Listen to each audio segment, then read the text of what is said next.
They sell out arenas. They break international records. They built their own label. They represent Filipino talent on the global stage. So why do some people still hate SB19? Not criticize, hate. This is not a defense video, and this is not a fan service video either.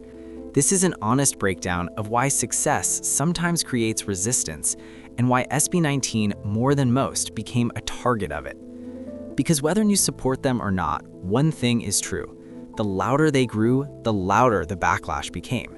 Before we continue, let's be clear about something important. Criticism is normal.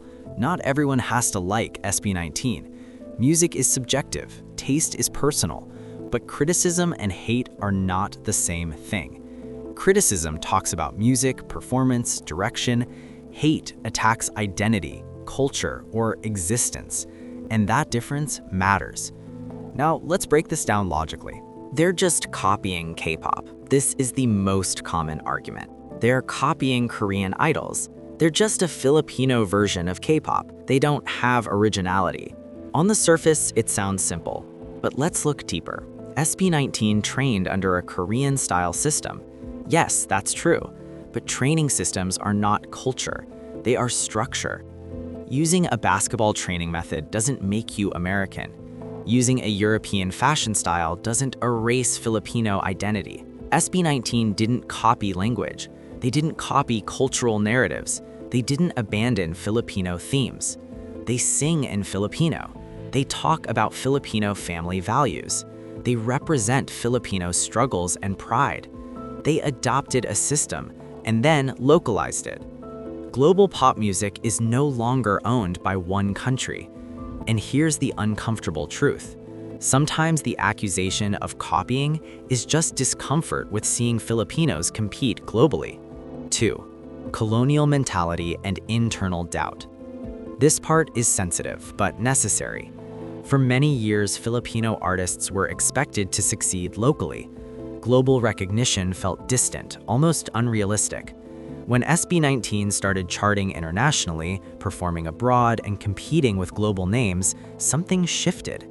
Pride increased, but skepticism increased too. Some people asked, are they really that good? Are we overhyping them? Do they deserve this level of attention? This reaction isn't unique to SB19. It happens whenever a country sees its own talent rise beyond expectation. Sometimes people doubt what feels too big, especially when it comes from their own backyard. 3. Success attracts resistance. There's a psychological pattern here. The higher someone rises, the more visible they become, and visibility creates comparison. Comparison creates insecurity. Insecurity sometimes turns into resentment. When SB19 was unknown, almost nobody criticized them. When they started winning awards, charts, and global recognition, the noise began. That's not coincidence. Success magnifies everything.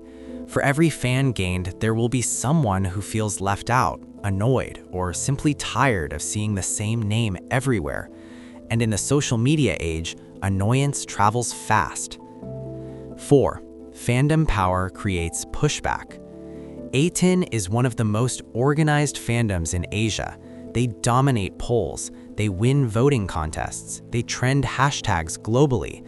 That level of coordination impresses supporters, but it intimidates others. When a fandom repeatedly wins competitions, especially against massive global artists, it creates tension. People begin to say, it's just voting power. They only win because of fans. It's not real impact. But here's the reality. Fan engagement is part of modern music success. Western artists benefit from fandom power too. The difference? When it's Asian artists, people question legitimacy more quickly, and that reveals something deeper. 5. Online algorithms reward negativity. Another important factor. Hate spreads faster than support. A calm compliment gets 10 likes. A dramatic criticism gets 10,000 views. Algorithms amplify conflict. The loudest voices are not always the majority. Many people who dislike SB19 are not deeply invested. They're reacting to headlines, clips, or trending moments. But because negative content gets engagement, it creates the illusion that hate is bigger than it actually is. Silence from supporters looks smaller than loud criticism, but it doesn't mean it is. Are there valid criticisms? Yes, and pretending there aren't would make this video dishonest. Some people critique vocal consistency in early years, heavy choreography affecting live stability, industry comparisons, marketing strategies. Those are fair discussions. Every artist evolves.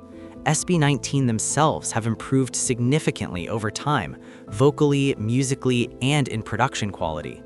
But improvement requires room to grow. Hate does not create growth.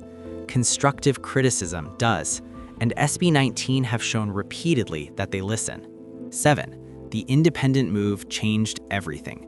In 2023, SB19 launched their own label, 1Z Entertainment. That move shifted perception. Some respected it deeply, others questioned it. Independence removes the manufactured narrative. It forces people to evaluate them as business leaders, not just performers. And leadership invites scrutiny. The higher the control, the higher the expectations.